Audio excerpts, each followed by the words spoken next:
Bonjour la famille, et bienvenue sur Histoire avec Madésie. S'il vous plaît, abonnez-vous et laissez-nous un like. Cela représente tout pour nous. Partagez également cette vidéo avec vos amis et vos proches, et activez les notifications pour ne pas manquer nos futures vidéos. Merci de le faire. Installez-vous confortablement et détendez-vous, nous plongeons dans l'histoire. Les matins d'Emily Carter étaient des rituels de constance. Café noir, la fine montre en or que son père lui avait offerte à 19 ans, et les 10 minutes de marche jusqu'à l'arrêt de transport en commun qui lui permettaient de réfléchir avant que la ville ne devienne bruyante. À 26 ans, elle avait appris à être la paire de main fiable chez Fenwick et Cole, la directrice administrative qui se souvenait des anniversaires, réservait les salles, apaisait les querelles avec un sourire. Si le calme avait une température, ce serait la chaleur qu'elle dégageait. Et Michael Turner, 28 ans, lui avait dit un jour d'avril pluvieux, « Je respire plus facilement quand tu entres dans une pièce. » Elle avait précieusement gardé cette phrase en lieu sûr. En semaine, elle lui envoyait de doux rappels, « N'oublie pas ta présentation » ou « Mange, s'il te plaît. » Et il répondait avec des photos volées dans les ascenseurs et les bus tardifs. Le visage doux d'un homme qui construisait un rêve. Emily aimait l'accumulation lente de la confiance, les déjeuners préparés, les playlists partagées, la façon dont il desserrait sa cravate et sa garde à la table de sa cuisine. Elle aimait même le silence après les disputes, quand il lavait la vaisselle côte à côte. Des excuses mutuelles cliquetant dans la porcelaine. Elle croyait que l'amour s'infusait comme le thé, une eau patiente devenant riche, puis parfaite. Le vendredi soir, ils faisaient leurs courses comme s'ils cartographiaient un petit avenir dans les allées fluorescentes, des formes de pâtes qui ressemblaient à des possibilités, des plants de basilic qu'ils essaieraient de ne pas tuer, des bouteilles de merlot bon marché choisies avec cérémonie. Un jour, murmurait Michael en tenant une casserole, ce sera à nous pour de vrai, pas seulement ton étagère et mon double de clés. Emily souriait sans rien dire, car nommer un espoir trop tôt l'effraie parfois.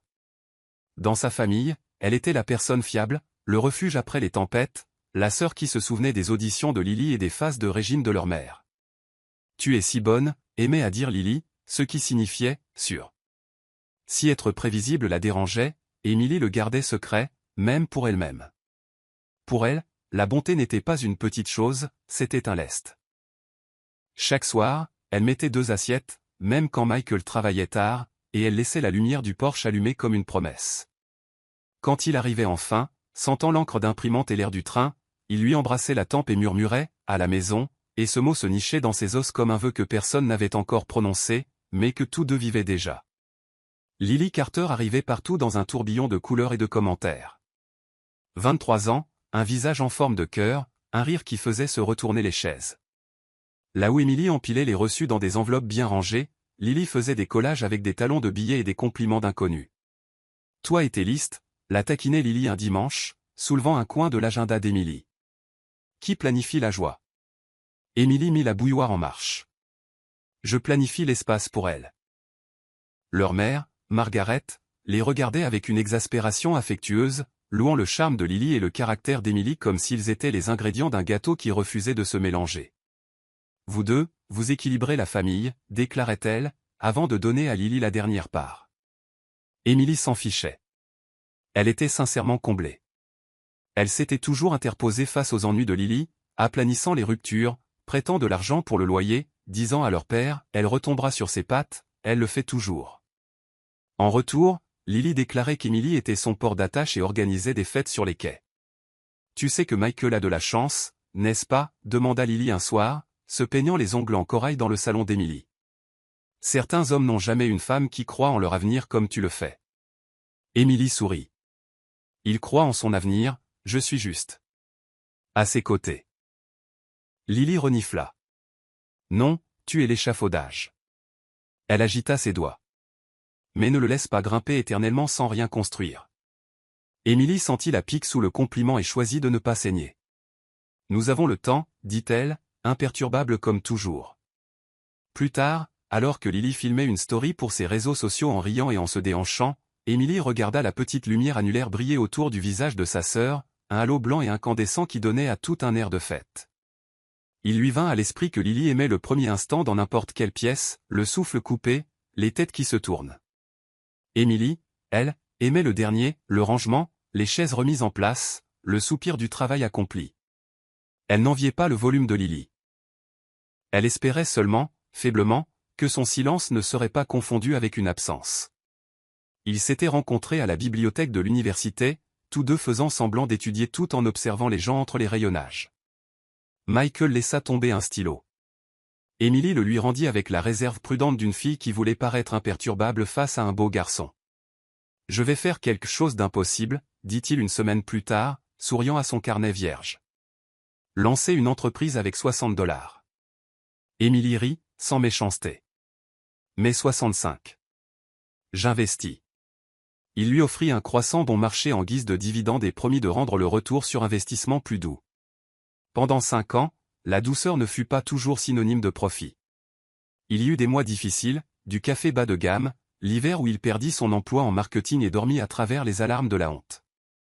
Emily dit, réessaie.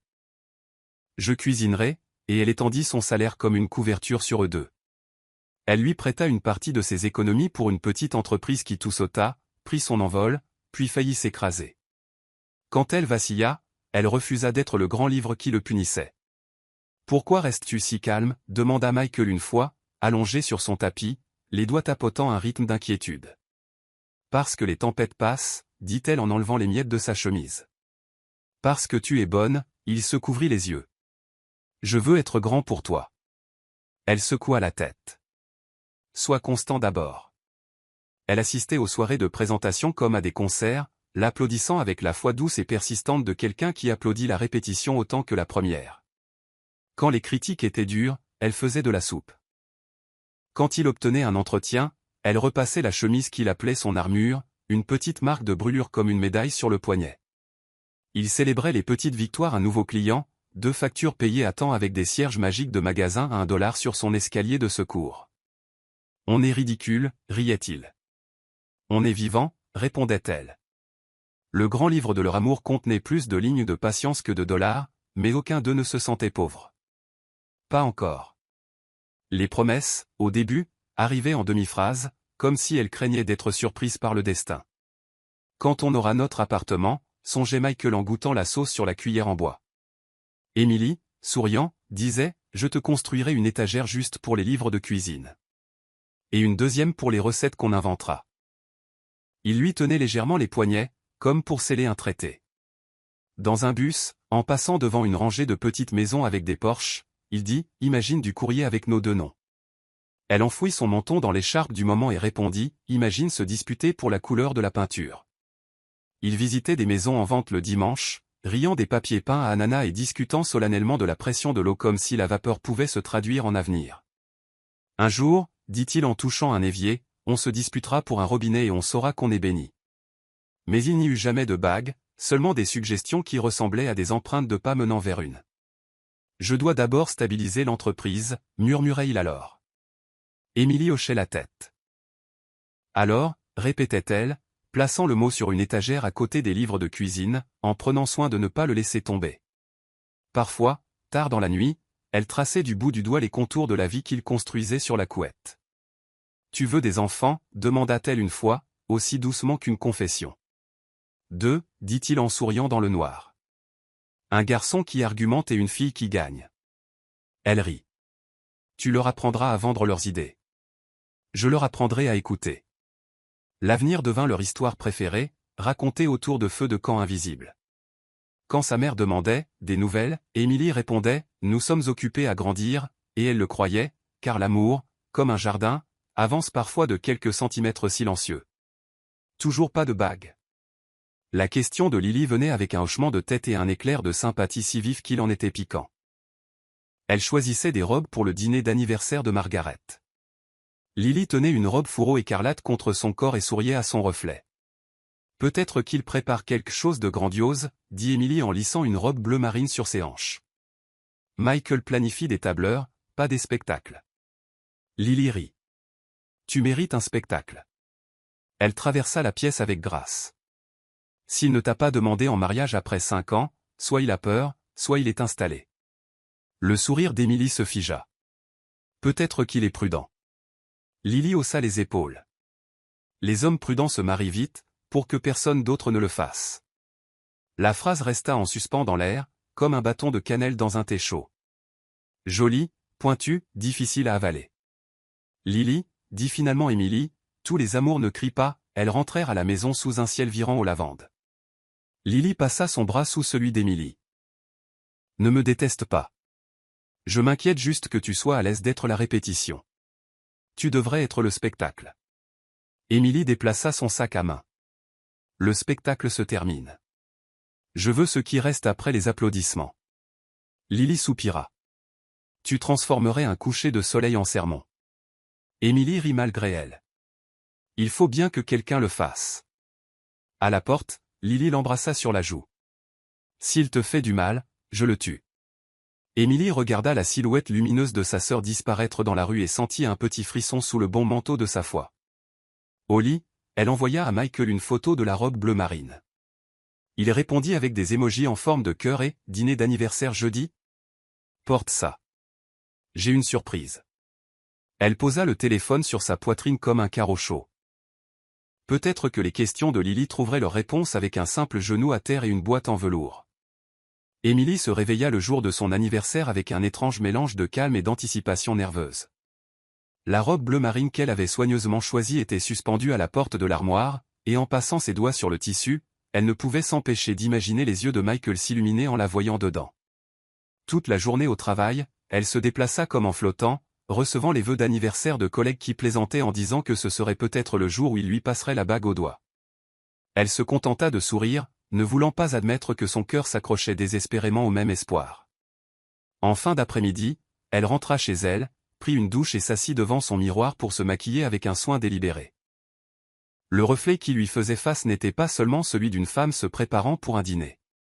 C'était une femme se préparant pour ce qu'elle croyait être un tournant dans sa vie. Quand son téléphone vibra avec le message de Michael, « J'ai hâte de te voir ce soir.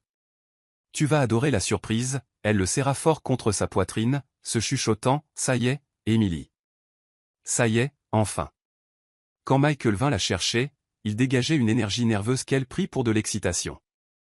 Le trajet en voiture jusqu'au restaurant fut rempli de conversations légères sur son travail et un incident amusant avec un collègue, mais Émilie remarqua la façon dont ses doigts tapotaient le volant, agités et délibérés. « Tu es terriblement nerveux », le taquina-t-elle doucement, et il gloussa sans répondre. Quand ils arrivèrent à l'Aurélia, le restaurant haut de gamme brillait d'une lumière dorée, ses vitres révélant des convives vêtus avec élégance et des rires s'échappant des tables polies. Michael lui tenait la main un peu trop fermement en entrant, et elle se dit que c'était sa façon de calmer ses nerfs avant de poser la plus grande question de leur vie. Le maître d'hôtel les conduisit à une table d'angle drapée de lin blanc, des bougies vacillant contre de grands verres à vin. Le cœur d'Émilie battait la chamade alors qu'elle le regardait de l'autre côté de la table, ses yeux s'arrêtant sur la légère protubérance dans la poche de sa veste. « Michael », dit-elle doucement, ses lèvres s'étirant en un sourire tremblant. « Quoi que ce soit, je suis prête. » Il hocha la tête, sa gorge se nouant, mais ses yeux évitèrent les siens. Elle prit son évitement pour de la nervosité, n'imaginant jamais que ce qu'il portait dans cette poche n'était pas la promesse qu'elle pensait avoir attendue toutes ces années. Le dîner commença par des bavardages légers, mais sous chaque mot de Michael, Émilie sentait quelque chose monter. Il lui demanda comment s'était passée sa journée, complimenta sa robe bleu marine et commanda leur vin préféré comme s'il façonnait le souvenir parfait. Le violoniste dans le coin jouait une mélodie douce, et pendant un instant, Émilie pensa que le monde avait conspiré en sa faveur. Elle se surprit à répéter dans sa tête ce qu'elle dirait quand il poserait enfin la question. Peut-être rirait-elle nerveusement. Peut-être chuchoterait-elle, oui, avant même qu'il ait fini. L'attente s'installa dans son estomac comme des papillons piégés dans un bocal. Michael s'éclaircit la gorge à plusieurs reprises, tendant la main vers la poche de sa veste pour la retirer aussitôt. « Tu sembles distrait », remarqua Émilie en penchant la tête vers lui. « Est-ce que je te rends nerveux ?» Il sourit faiblement. « Tu me rends toujours nerveux, dit-il, mais les mots tombèrent à plat, manquant de la chaleur qu'elle attendait. Quand la nourriture arriva, Michael toucha à peine son assiette. Au lieu de cela, il tripota le pied de son verre à vin, le faisant tourner jusqu'à ce qu'elle pose sa main sur la sienne pour l'arrêter. « Michael », murmura-t-elle, les yeux débordant d'espoir. « Si tu as quelque chose à dire, dis-le simplement. » Il inspira brusquement, puis plongea la main dans sa poche, en sortant une boîte en velours. Le souffle d'Émilie se coupa, des larmes se formèrent immédiatement alors que ses lèvres s'entr'ouvraient d'incrédulité. Son esprit s'emballa, imaginant son genou plié devant elle, les yeux du restaurant les observant, le tintement des verres après qu'elle ait dit oui. Mais Michael ne se leva pas. Il posa la boîte sur la table et la fixa comme si elle portait un fardeau trop lourd à soulever. La pièce autour d'eux s'assombrit dans sa perception, le rire des étrangers remplacé par les battements de son cœur. « Émilie, commença-t-il, la voix épaisse et inégale, j'aurais dû te le dire plus tôt. » Elle lui serra la main, se penchant plus près et chuchotant, « Tu n'as pas besoin d'avoir peur. Demande-moi simplement. » Ses yeux vacillèrent vers les siens, remplis d'une tristesse qui envoya une vague de froid dans sa poitrine. « Non, dit-il, la voix brisée, je ne demande pas.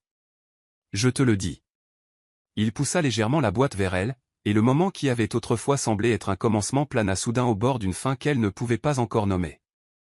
Les lèvres de Michael tremblèrent alors qu'il força enfin les mots à sortir. « Émilie, je suis fiancé. » La boîte en velours reposait, fermée, entre eux, non pas comme une promesse, mais comme un cruel diviseur. Son rire lui échappa, involontaire, sec et creux, résonnant plus fort qu'elle ne l'aurait voulu. « Fiancé ? Michael, c'est quoi cette blague ?» Elle se pencha en arrière, ses doigts tremblants agrippant le bord de la table. Il secoua la tête, son expression peinée.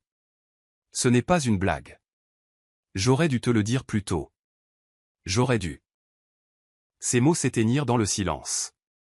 La poitrine d'Émilie se soulevait et s'abaissait rapidement, son cœur martelant la cage de ses côtes alors qu'elle essayait de se ressaisir. « Tu es en train de me dire, dit-elle lentement, chaque mot tranchant l'air immobile, qu'après 5 ans, après tout, tu m'invites le jour de mon anniversaire pour me dire que tu es fiancé ?» Michael baissa les yeux, la honte assombrissant son visage. « Je n'ai pas prévu ça comme ça. Je pensais que je pourrais. »« Tais-toi, » lança-t-elle, la voix tremblante. « N'ose pas dire que tu pensais que ce serait plus facile. » Le serveur planait à proximité avec une carte des desserts, mais un seul regard sur l'expression d'Émilie le fit reculer. Elle serra les mains fermement, se forçant à ne pas s'effondrer en public. « Fiancé » répéta-t-elle, le mot ayant un goût amer dans sa bouche. Michael rencontra enfin son regard, ses yeux brillants de regret. « Je n'ai jamais voulu te faire de mal, » murmura-t-il. « Je ne te crois pas, » répondit-elle, sa voix se brisant sous le poids des larmes réprimées. Sa main effleura le bord de la boîte et elle la repoussa vers lui. « Reprends ça, dit-elle, son ton bas mais ferme. Ça n'a rien à faire ici. » Un silence lourd et étouffant s'installa entre eux, tandis que le monde d'Émilie s'effondrait au milieu du tintement des verres et de la douce musique d'inconnus célébrant un amour qu'elle venait de perdre. Elle se leva lentement de sa chaise, ses genoux menaçant de flancher, et Michael tendit la main comme pour la retenir. « Ne me touche pas, » dit-elle froidement, ses mots ne laissant aucune place à l'interprétation. Avec sa dignité ne tenant qu'à un fil, elle se retourna et se dirigea vers la porte, ses larmes refusant de couler jusqu'à ce qu'elle soit en sécurité au-delà des murs éclairés aux chandelles du restaurant. Dehors, l'air frais de la nuit lui frappa les joues, mais rien ne pouvait engourdir la brûlure qui lui dévorait la poitrine. Michael la suivit, sa voix pressante. « Émilie, attends. » Elle s'arrêta sous l'auvent, le dos raide, et se tourna enfin pour lui faire face. Ses lèvres tremblaient, mais sa voix était stable. « Qui est-ce » Il se figea, ses mains se crispant en poing.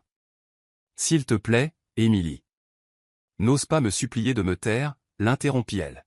« Dis-moi qui c'est. » Sa gorge se noua, et pendant un instant, elle crut qu'il allait inventer un nom. Mais alors ses yeux se brisèrent, et la vérité s'échappa comme un poison. « C'est Lily. » Son souffle se coupa. « Ma sœur ?» Sa voix monta, aiguë et remplie d'incrédulité. Michael hocha la tête, son visage un tableau de culpabilité. « Oui. Je n'ai jamais voulu que ça arrive. Tes parents. Ils pensent qu'elle est plus. Tais-toi. » Le coupa Émilie, sa voix frémissant de rage. « N'ose pas mêler mes parents à ça maintenant. Tu m'as trahi. Tu me regardais dans les yeux chaque jour tout en planifiant un avenir avec ma sœur. » Les mots de Michael se bousculèrent, désespérés. « Ce n'était pas prévu, j'ai lutté contre ça, je le jure. Mais tout le monde disait qu'elle était plus adaptée, qu'elle. » « Quelle quoi ?» exigea Émilie en se rapprochant. « Qu'elle brille plus fort, qu'elle est plus bruyante, qu'elle est tout ce que je ne suis pas ?» Il grimaça, incapable de répondre. « Tu les as laissés nous comparer, Michael. Tu les as laissés décider pour toi. Ses larmes coulèrent enfin, brûlantes contre le froid de la nuit. Toutes ces promesses, toutes ces années. Je n'étais rien d'autre qu'une remplaçante pendant que tu attendais quelqu'un de mieux. Michael secoua la tête violemment. Non, ce n'est pas vrai. Mais les sanglots d'Emily coupèrent son déni et elle murmura, brisée, alors pourquoi est-ce elle? Il tendit la main vers son bras, mais elle recula, secouant la tête. Tu as pris mon cœur et tu l'as donné à ma sœur. Tu n'as pas le droit d'expliquer ça. Sur ces mots, elle se détourna brusquement, le laissant debout dans la rue trempée de pluie, son propre silence répondant plus que n'importe quelle excuse ne l'aurait jamais pu. Michael la rattrapa alors qu'elle atteignait le coin de la rue, sa voix tendue et rauque. Emily, s'il te plaît, donne-moi juste une chance de m'expliquer. Elle pivota sur ses talons, ses yeux flamboyants malgré les larmes qui striaient son visage. Expliquer quoi? Que tu es trop lâche pour défendre la femme que tu prétendais aimer.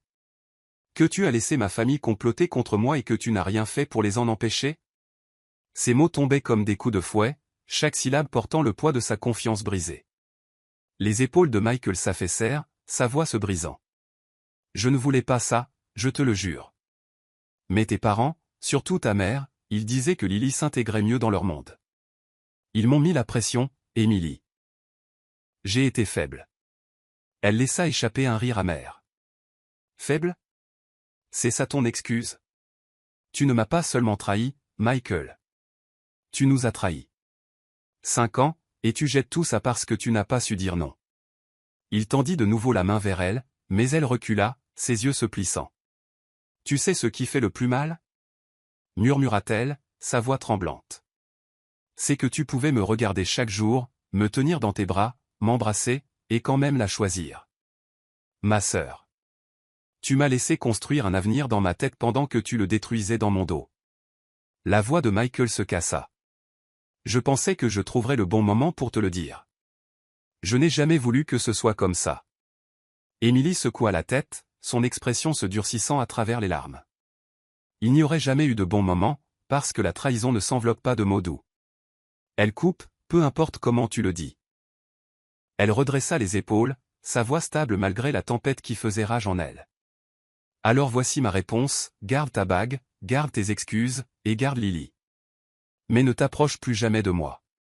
Elle se détourna, ses talons claquant sur le trottoir mouillé tandis que Michael restait figé, sa lâcheté exposée sous la lueur impitoyable des lampadaires.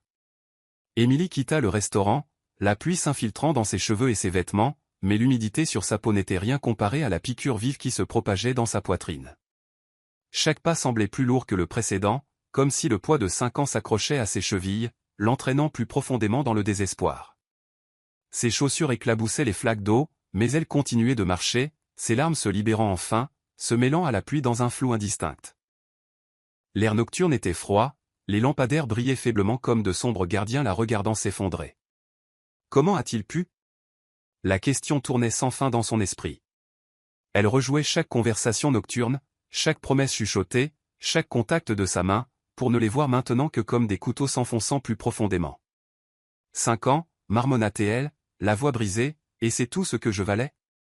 Les rires d'inconnus s'échappaient des cafés voisins, rappel cruel que le monde continuait de tourner alors que le sien s'effondrait. Le temps qu'elle atteigne son petit appartement, son corps tremblait d'épuisement, mais elle ne trouva pas la force d'entrer. Elle resta devant la porte, serrant ses clés si fort que le métal s'enfonça dans sa paume. Son reflet dans la vitre de la porte la surprit. Elle reconnut à peine les yeux vides qui la fixaient. De ses mains tremblantes, elle entra enfin et s'effondra sur son canapé, se recroquevillant sur elle-même comme une enfant blessée. Le silence de la pièce criait plus fort que la confession de Michael, la forçant à affronter la réalité qu'elle n'avait pas voulu accepter. Elle murmura dans le vide, « Tu l'as choisi, Michael. Tu as choisi ma sœur. » Les mots résonnèrent, la coupant à nouveau. Ses sanglots emplirent la pièce, brute et incontrôlée, jusqu'à ce que sa gorge la brûle. Dehors, la pluie redoubla d'intensité, et Emily eut l'impression que le ciel lui-même pleurait avec elle. Pourtant, même en pleurant, elle sentit que ce n'était que le début d'une tempête plus sombre, une tempête qui exigerait d'elle plus qu'elle n'aurait jamais cru pouvoir donner. Le lendemain soir, Emily se retrouva chez ses parents, son corps s'y étant rendu comme par automatisme, désespérée de trouver des réponses. Sa mère l'accueillit avec un sourire forcé, son père derrière elle, inhabituellement silencieux. Émilie ne prit pas la peine de faire des politesses. Vous saviez, dit-elle platement, la voix cassante. Les yeux de Margaret s'adoucirent, mais ses mots furent vifs. Émilie, nous voulions seulement ce qui était le mieux. Michael et Lily, ils se convenaient. C'était un choix naturel. La bouche d'Émilie s'ouvrit, l'incrédulité peignant son visage. Le mieux pour qui? Pas pour moi. Pas pour la fille qui a donné 5 ans de sa vie à croire en lui. Son père s'éclaircit la gorge, sa voix basse. Ta mère a raison. Parfois, l'amour ne suffit pas. Lily a des qualités que. Des qualités? Le coupa Émilie, sa voix montant. Vous voulez dire qu'elle est plus bruyante, plus flamboyante, plus facile à exhiber? C'est ça? Et moi, je suis quoi? Trop simple, trop silencieuse, trop invisible? Le silence qui suivit confirma tout ce qu'elle craignait. Ses parents échangèrent des regards, refusant de croiser le sien. La poitrine d'Émilie se serra alors qu'elle reculait, secouant la tête. Vous ne m'avez pas seulement trahi, vous le lui avez livré. Vous m'avez souri tout en planifiant mon humiliation. Les yeux de sa mère se durcirent. Tu comprendras un jour. Les familles doivent penser à leur réputation, à leurs alliances. Émilie rit amèrement, ses larmes coulant. Des alliances? Suis-je du bétail à troquer? Je suis votre fille, pas un pion. Son père tendit la main comme pour la calmer, mais elle recula, sa voix tremblant d'angoisse. Ne me touchez pas. Ne parlez plus jamais de ce qui est le mieux pour moi. Sur ces mots, elle sortit en trombe des murs de la maison qu'elle appelait autrefois son foyer, qui ressemblait maintenant à une prison construite avec de la trahison. Son cœur souffrait non seulement de la tromperie de Michael, mais aussi de la cruelle prise de conscience que même ses parents avaient choisi sa sœur plutôt qu'elle. Quand Émilie rentra chez elle, elle ne resta pas seule longtemps. On frappa à sa porte, et quand elle ouvrit, Lily se tenait là dans un chemisier de soie, sa bague de fiançailles brillant comme pour narguer Émilie sous la lumière du couloir. Je voulais parler, dit Lily en entrant sans attendre d'invitation. Émilie croisa les bras, son corps tendu. Il n'y a rien à dire. Mais Lily eut un sourire narquois, ses lèvres se retroussant de satisfaction. Ne sois pas si dramatique. Les choses sont juste arrivées. Toi et Michael, vous étiez dans votre confort, mais il avait besoin de plus. Il avait besoin de quelqu'un qui corresponde à son ambition, à son énergie. Les yeux d'Émilie s'écarquillèrent, sa fureur bouillonnant. Qui corresponde à son ambition? J'étais à ses côtés quand il n'avait rien. J'ai cru en lui quand le monde se moquait. N'ose pas te tenir là et prétendre que tu as mérité ça.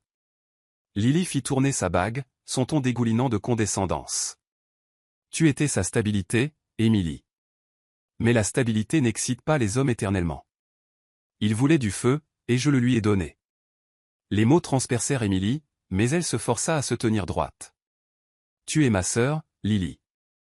Tu savais ce qu'il représentait pour moi. Tu le savais. Pendant un instant, l'expression de Lily vacilla, mais l'autosatisfaction revint rapidement. Ce n'est pas personnel. C'est juste le destin. Les mains d'Émilie se crispèrent en poing. Le destin ne détruit pas les familles, Lily. Les choix, si. Et tu as fait le tien. Lily haussa les épaules et se dirigea vers la porte.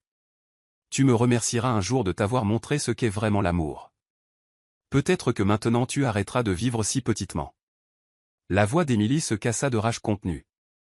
Si c'est à ça que ressemble l'amour pour toi, trahison, tromperie et arrogance, je n'en veux pas. Le rire de Lily résonna alors qu'elle partait, le son se répercutant dans l'appartement comme un poison. De nouveau seule, Émilie s'affaissa sur son canapé, son corps tremblant à la fois de rage et de chagrin. Ce n'était pas seulement Michael qui l'avait brisé. C'était le sourire de Lily, tranchant comme du verre, qui lui rappelait qu'elle avait perdu plus qu'un amant. Elle avait perdu la sœur en qui elle avait autrefois une confiance absolue. Les jours qui suivirent se fondirent en une longue ombre. Émilie ferma ses stores, mit son téléphone en silencieux et laissa le monde avancer sans elle. Ses collègues envoyèrent des textos inquiets, « Est-ce que ça va? Tu nous manques au travail. » Mais elle les ignora tous, incapable d'affronter les questions qu'elle savait suivre. Son appartement devint une cage de chagrin, où le silence pesait sur ses oreilles, lui rappelant tout ce qu'elle avait perdu. Elle restait au lit bien après le lever du soleil, fixant le plafond comme si des réponses pouvaient y apparaître. La nourriture perdit son goût, les jours leur sens. Elle pensait au rire de Michael, au sourire insouciant de Lily, aux assurances creuses de ses parents, et chaque souvenir était comme une lame s'enfonçant plus profondément. Elle se chuchotait dans le noir, « Je suis invisible. J'ai toujours été invisible. » La nuit, elle arpentait son petit salon, serrant un oreiller contre sa poitrine. La télévision jouait en fond, mais elle ne regardait jamais vraiment. Parfois, elle prenait son téléphone, faisait défiler les publications de Lily exhibant ses fiançailles, puis le reposait, l'estomac noué par la nausée. Le sommeil ne venait que par fragments, hanté par des rêves où Michael se tournait vers elle avec la bague de Lily à la main. Chaque fois qu'elle se réveillait, sa poitrine se serrait sous le poids écrasant du rappel que ce n'était pas seulement un rêve. C'était sa réalité. Le silence dont elle s'entourait n'était pas paisible. Il était étouffant. Et pourtant, elle le choisissait, car la pensée d'entendre une autre voix lui dire de passer à autre chose, d'accepter, lui semblait insupportable. Pendant ces longues heures de solitude, Emily ne pleurait pas seulement un homme. Elle pleurait la vie qu'elle pensait construire, la famille en qui elle pensait pouvoir avoir confiance, et la version d'elle-même qui avait autrefois cru que l'amour la protégerait de ce genre de douleur. Un soir, Emily ouvrit un tiroir rempli de petits souvenirs, des tickets de cinéma, des notes manuscrites et une photo délavée d'elle et de Michael riant lors d'un voyage à la plage. Autrefois, ces objets étaient des trésors. Maintenant, ils lui brûlaient les mains comme des malédictions. Elle prit la photo et traça le sourire de Michael, pour sentir la rage monter en elle. « Tu as menti avec ce sourire », murmura-t-elle, ses larmes tombant sur le papier. Elle la déchira en deux, puis en plus petits morceaux, ses sanglots secouant son corps alors que les fragments s'éparpillaient sur le sol. Elle sortit un de ses vieux sweatshirts qu'elle n'avait jamais rendu, le serra contre sa poitrine avant de le jeter à travers la pièce. Chaque souvenir qui lui apportait autrefois du réconfort l'empoisonnait maintenant, lui rappelant à quel point elle avait été trompée. Elle s'effondra sur le sol, entourée de papiers déchirés et de souvenirs brisés, sa voix rauque alors qu'elle criait « Pourquoi n'étais-je pas assez ?» La question resta en suspens dans l'air, sans réponse, résonnant sur les murs jusqu'à devenir insupportable. Elle plaqua ses mains sur ses oreilles, comme pour bloquer le son de son propre désespoir. À ce moment-là, elle réalisa que Michael ne lui avait pas seulement pris son amour. Il lui avait volé des années de sa vie, des années qu'elle ne pourrait jamais récupérer. Elle pleura jusqu'à ce que son corps tremble violemment, ses larmes imbibant le tapis comme pour tenter de laver la douleur qui y était incrustée. L'épuisement finit par l'entraîner dans un sommeil agité sur le sol. Les restes de leur passé étaient éparpillés autour d'elle comme des cendres. Les souvenirs auxquels elle s'était autrefois accrochée s'étaient transformés en un champ de bataille, et elle savait que survivre serait la guerre la plus difficile qu'elle ait jamais menée. Emily retourna au travail après presque 2 semaines de réclusion, son corps raide d'appréhension en entrant dans le bureau. Elle força un sourire quand on la salua, mais des murmures la suivaient, assez faibles pour piquer. Elle surprit 2 collègues à la machine à café. « Tu as vu ? Lily Carter est fiancée à Michael Turner. Il n'était pas avec sa sœur ?» Une autre voix baissa le ton. « Pauvre Emily. Je n'ose même pas imaginer. » Les mains d'Emily tremblèrent en versant de l'eau dans sa tasse, mais elle garda la tête haute, feignant de ne pas remarquer.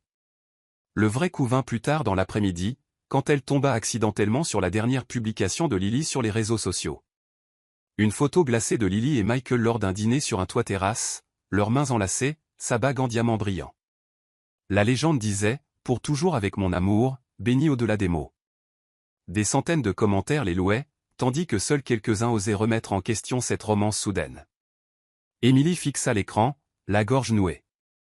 L'humiliation de savoir que le monde célébrait le bonheur volé de sa sœur brûlait plus que la trahison elle-même. Elle repoussa son téléphone, mais l'image se grava dans son esprit, la suivant comme un fantôme qu'elle ne pouvait chasser. Ce soir-là, elle resta couchée dans son lit, les stores baissés, rejouant le ridicule qu'elle imaginait dans chaque murmure, chaque regard de pitié.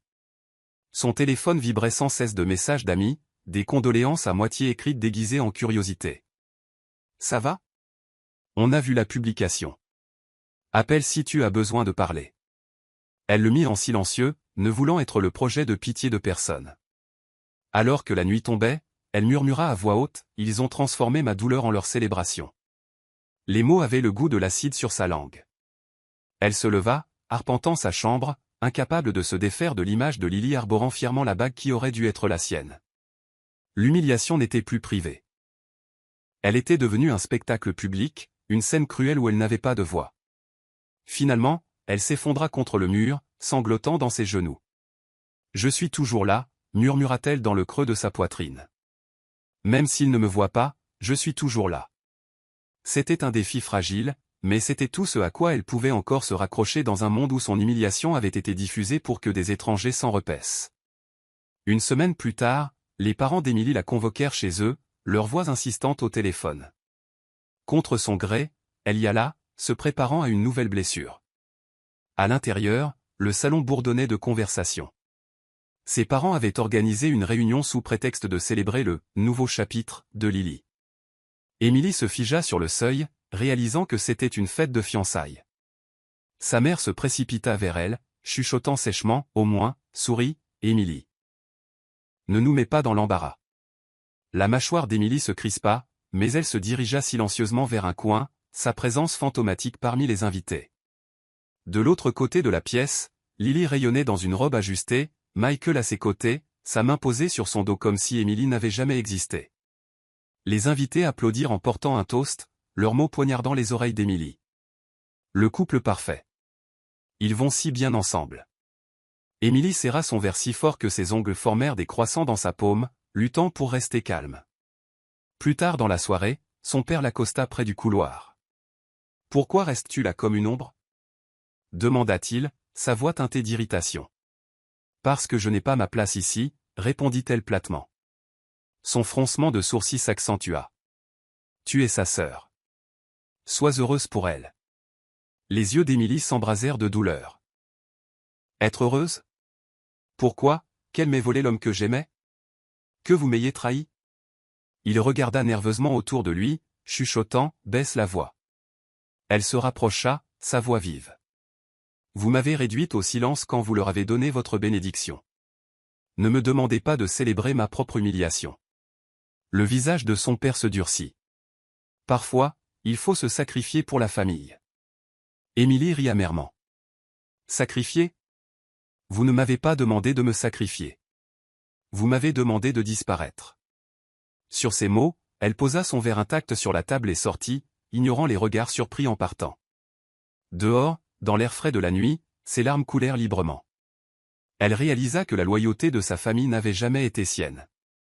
Dans les jours calmes qui suivirent, Émilie s'isola de nouveau. Mais un léger coup à sa porte un samedi matin la surprit.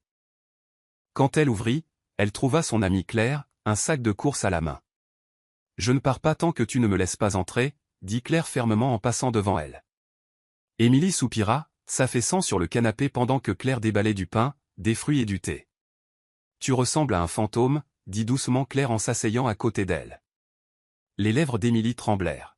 « Parce que je me sens comme un fantôme. » Claire lui prit la main. « Tu n'es pas ce qu'ils t'ont fait.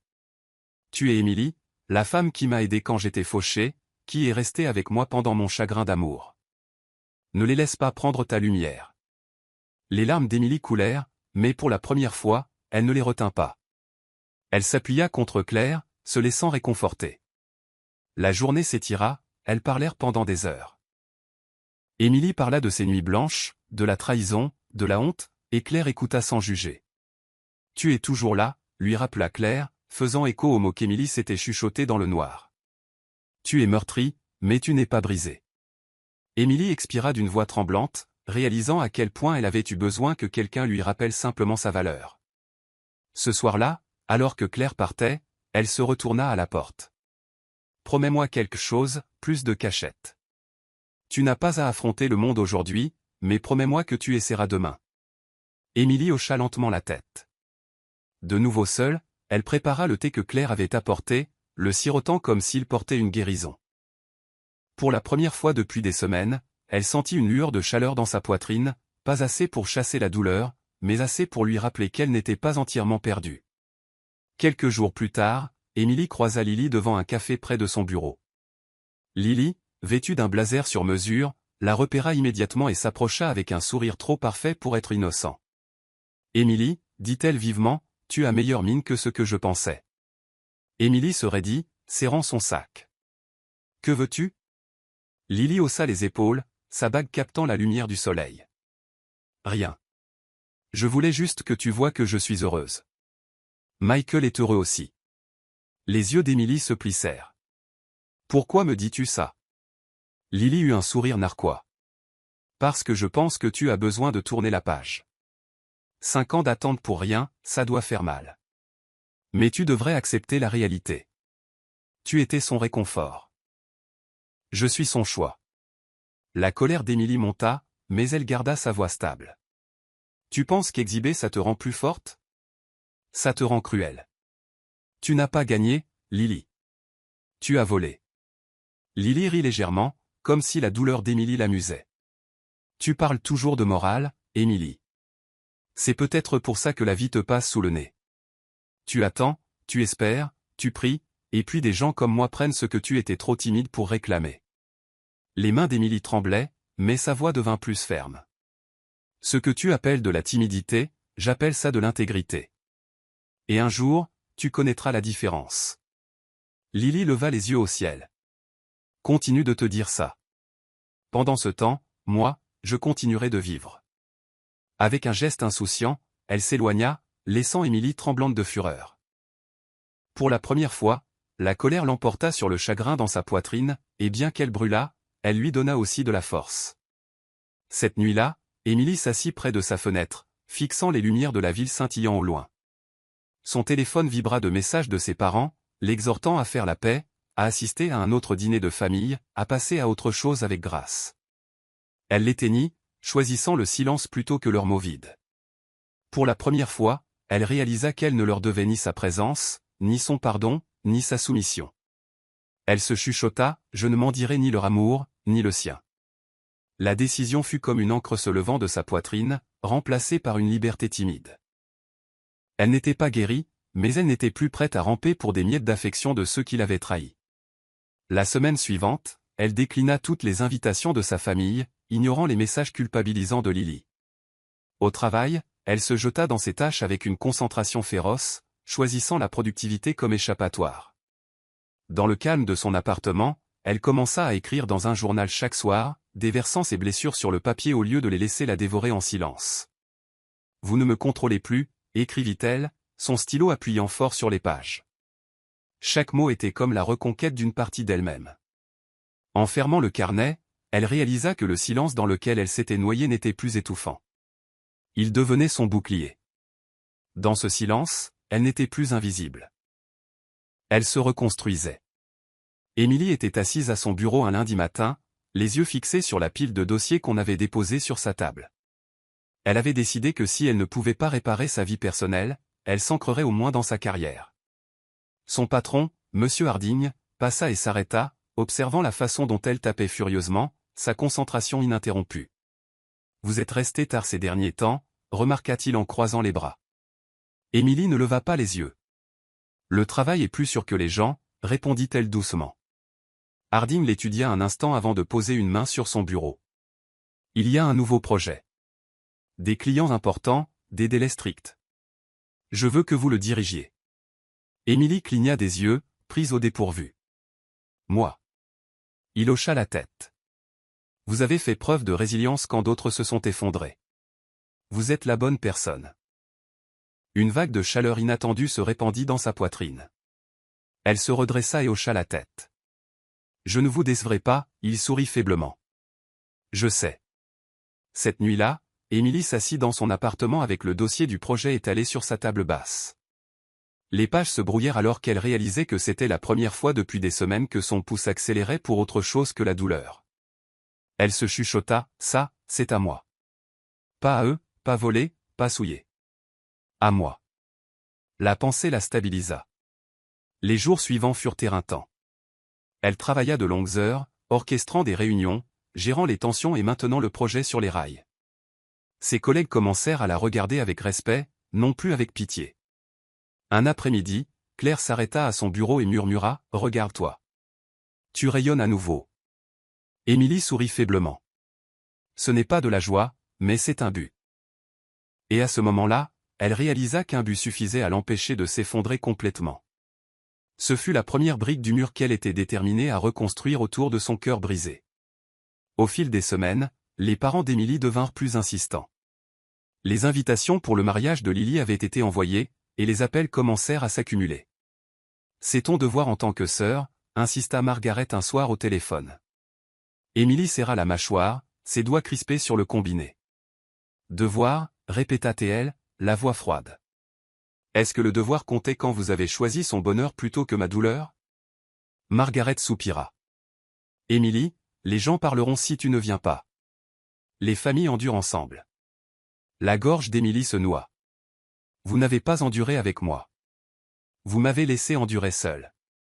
La ligne resta silencieuse avant que la voix de son père ne se fasse entendre, ferme. Si tu ne viens pas, tu le regretteras. Émilie rit amèrement. Non, le seul regret que j'ai, c'est d'avoir cru que vous m'aviez jamais accordé de la valeur. Elle mit fin à l'appel avant qu'il ne puisse répondre, jetant le téléphone sur le canapé avec des mains tremblantes. Le jour de la fête prénuptiale de Lily, Émilie reçut un texto de Lily elle-même. Viens si tu veux arranger les choses. Il n'est pas trop tard. Émilie fixa les mots, la poitrine lourde de rage. Elle tapa une seule réponse, il n'y a rien à arranger. Ce soir-là, Claire lui rendit visite et la trouva assise près de la fenêtre, le visage pâle mais résolu. Ils n'arrêteront jamais de te mettre la pression, murmura Claire en versant du thé. Émilie secoua la tête. Qu'ils essaient. Je préfère rester assise ici en silence plutôt que dans cette église à les regarder sourire sur mon cœur brisé. Claire lui prit la main. Tu es plus forte qu'il ne le pense. Émilie expira profondément, une clarté vive s'installant dans sa poitrine. Pour une fois, elle ne se sentit pas lâche de refuser. Elle se sentit comme quelqu'un qui choisissait enfin sa propre dignité avant les attentes des autres. Le jour du mariage arriva sous un ciel lourd, bien qu'Émilie refusât de le reconnaître. Elle resta à la maison, enroulée dans un fauteuil avec une couverture, déterminée à ne pas faire partie de leur mascarade. Mais les nouvelles voyagent vite, et le soir, Claire appela, essoufflée, la voix teintée d'incrédulité. « Émilie, tu ne vas pas le croire. Lily a fait une scène à la réception. » Le cœur d'Émilie rata un battement, bien qu'elle forçât sa voix à rester stable. « Qu'est-ce qui s'est passé ?» Claire hésita, puis dit, « Elle a accusé Michael de t'aimer encore. » Juste là, devant tout le monde. Les invités chuchotaient. L'ambiance est devenue glaciale. Les gens sont partis avant le dessert. Émilie ferma les yeux, sa poitrine se serrant d'un mélange d'angoisse et de justification amère. Donc, même leur journée parfaite n'était pas parfaite, murmura-t-elle. La voix de Claire s'adoucit. Je pensais que tu devais le savoir. Tu n'as rien manqué de valable. Cette nuit-là, Émilie se tenait dans sa cuisine, les mains agrippées au comptoir alors qu'elle digérait la nouvelle. La trahison l'avait déjà brisée. Mais cette révélation tordait quelque chose de plus profond, la confirmation que Michael ne l'avait jamais complètement laissé partir, même en menant Lily à l'hôtel. Il m'a détruite, et pourtant il me portait encore avec lui, chuchota-t-elle amèrement. Elle se versa un verre d'eau, fixant son reflet dans la fenêtre. La femme qui la regardait n'était pas la même qui rêvait autrefois de bagues et de vœux. Elle était marquée, oui. Mais elle commençait aussi à comprendre la vérité. Certaines illusions ne s'effondrent pas parce que vous les détruisez, mais parce qu'elles étaient trop fragiles pour tenir debout en premier lieu. Après le chaos du mariage, Émilie se replia sur elle-même. Elle commença à écrire dans son journal chaque nuit, remplissant des pages d'émotions brutes et non filtrées. « Je me sens brisée, mais je respire encore », écrivit-elle un soir, ses larmes tachant l'encre. Lentement, l'acte d'écrire devint un baume, un moyen de dénouer le nœud de chagrin en elle. Elle commença aussi à faire des promenades à l'aube, quand les rues étaient calmes, l'air vif, et que le monde n'était pas encore devenu bruyant. Chaque pas était comme la reconquête d'une partie d'elle-même. Pendant ces heures tranquilles, elle se chuchotait des affirmations. Je ne suis pas invisible. Je ne suis pas jetable. Au début, les mots semblaient être des mensonges. Mais au fil des jours, ils commencèrent à sonner comme des vérités attendant d'être crues. Elle s'éloigna également des réseaux sociaux, supprimant les applications qui la liaient à l'étalage constant de Lily. Le silence fut libérateur. Elle remplit ses soirées de romans, d'expériences culinaires et de musique qu'elle n'avait pas écoutées depuis des années.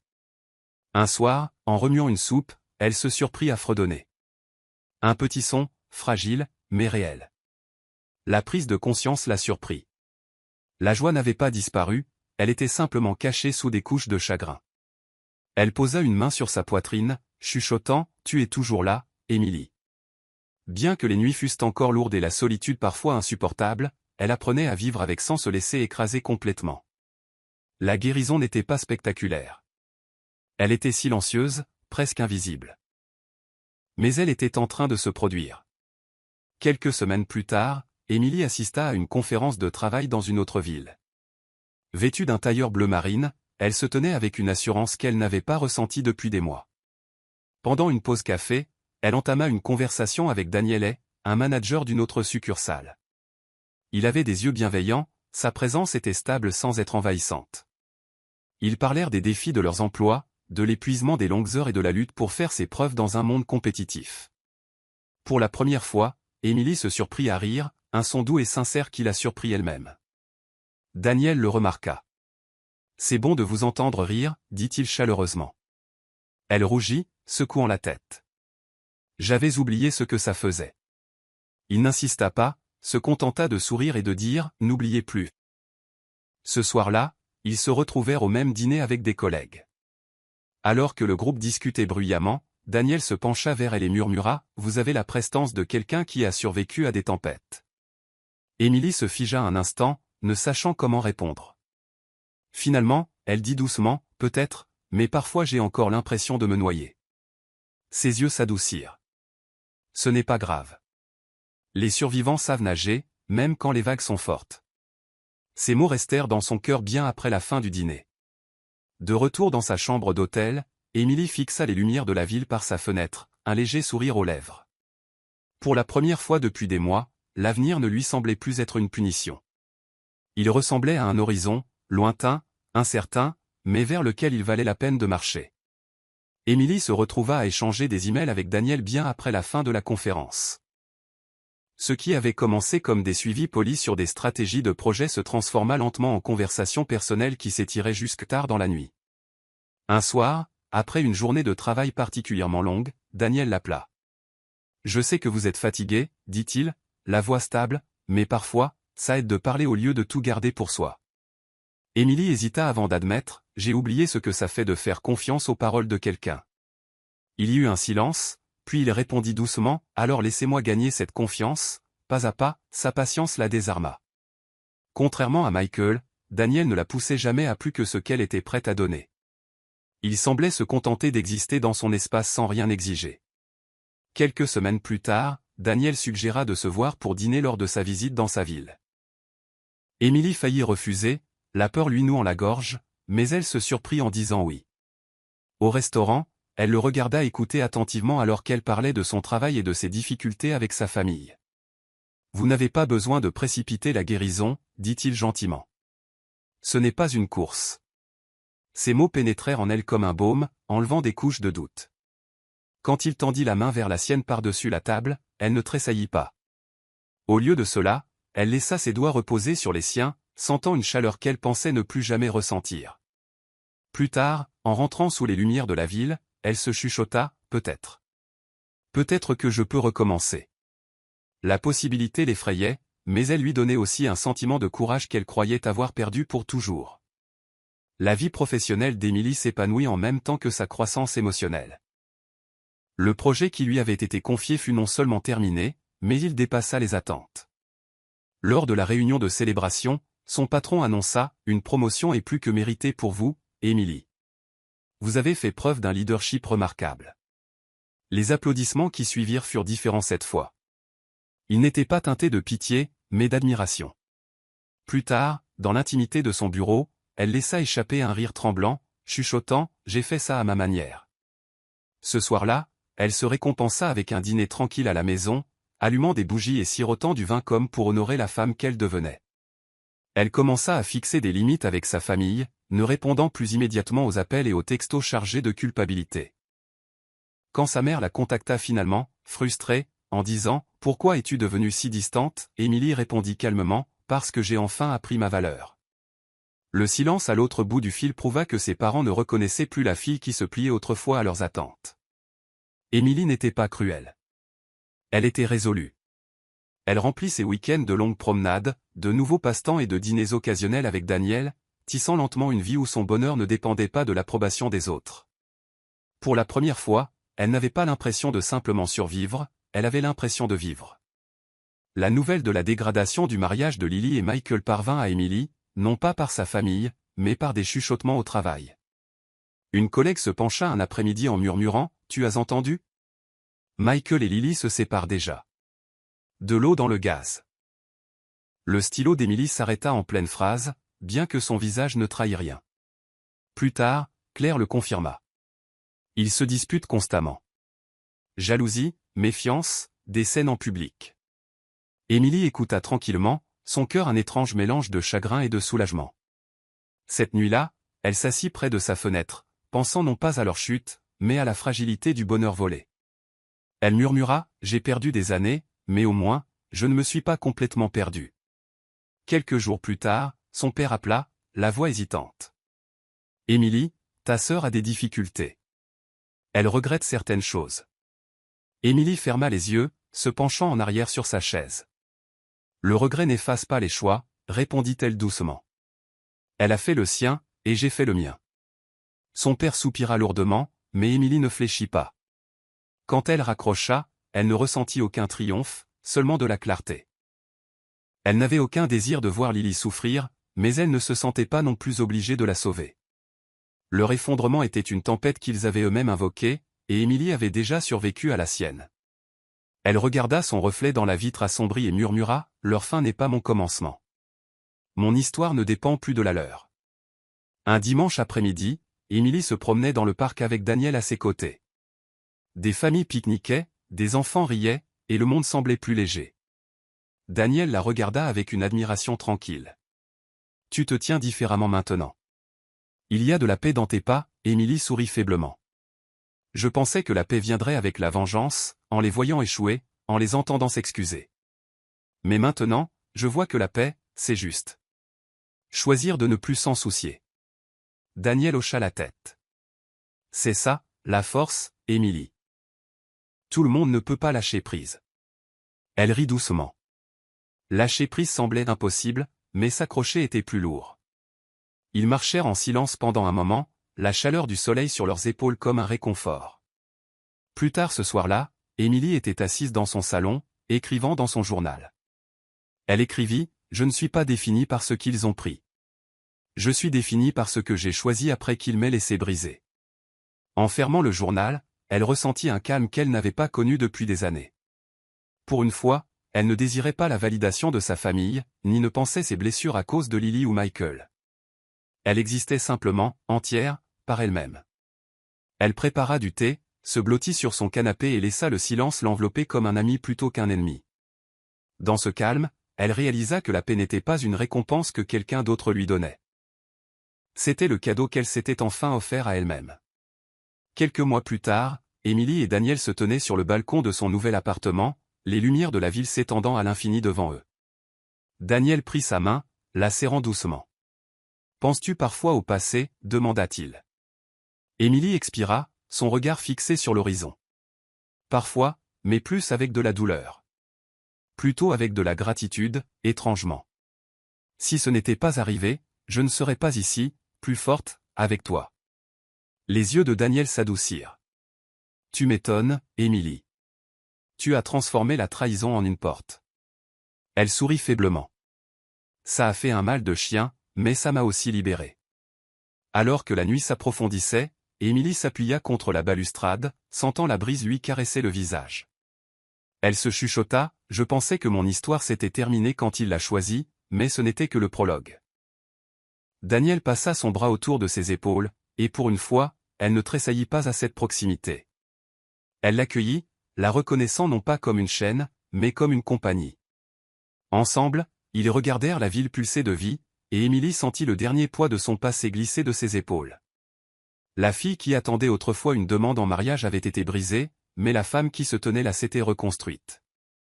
Et pour la première fois, son avenir ne lui semblait ni emprunté, ni volé, mais entièrement sien. Voici le verset biblique, la pierre qu'ont rejetée les bâtisseurs est devenue la pierre d'angle. Psaume 118, verset 22. Ce verset reflète la vie d'Emily. Bien qu'elle ait été rejetée par sa famille, sa sœur et l'homme qu'elle aimait, elle s'est relevée pour devenir plus forte, plus valorisée et plus déterminée que personne ne l'aurait jamais cru. Morale de l'histoire enseigne que la trahison, même de la part de nos proches, ne définit pas notre valeur. Un amour construit sur des mensonges s'effondrera toujours, mais la vérité et la résilience créent une fondation qui ne peut être ébranlée. Parfois, le rejet n'est pas une malédiction. C'est une réorientation douloureuse vers la vie et l'amour que nous méritons vraiment. C'est la fin de l'histoire. Qu'avez-vous appris de cette histoire? Laissez vos pensées dans la section des commentaires. Laissez un like et n'oubliez pas de vous abonner et d'activer les notifications pour être averti de nos prochaines vidéos. Partagez également cette vidéo avec quelqu'un qui pourrait être intéressé. Merci beaucoup d'avoir regardé.